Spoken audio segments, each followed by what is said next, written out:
આજે તાલુકા કુમાર શાળા અને તાલુકા કન્યા શાળાના પ્રવેશોત્સવના કાર્યક્રમમાં મારી સાથે ઉપસ્થિત જિલ્લા ભાજપના મહામંત્રી અભિષેકભાઈ, બીજા મહામંત્રી મુકેશભાઈ, નગરપાલિકાના ઉપપ્રમુખ જુગલબેન,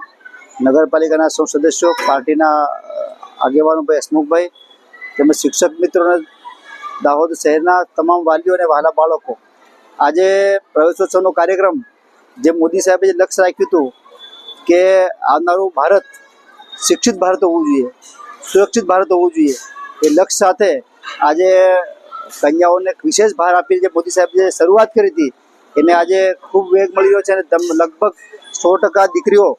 અભ્યાસ પણ કરી રહી છે. એ રીતે મોદી સાહેબે જે પ્રવેશોત્સવનો કાર્યક્રમ સમગ્ર ગુજરાતમાં જે એમને જે શરૂઆત રાહ ચીધી તે રાહ આજે ભૂપેન્દ્ર પટેલ સાહેબ પણ આગળ વધારી રહ્યા છે અને તમામ બાળકો ખૂબ આગળ વધે, ખૂબ ભણે અને દાહોદનું નામ રોશન કરે એ જ વાત સાથે આપ સૌને શુભેચ્છાઓ. ભારત માતા કી જય.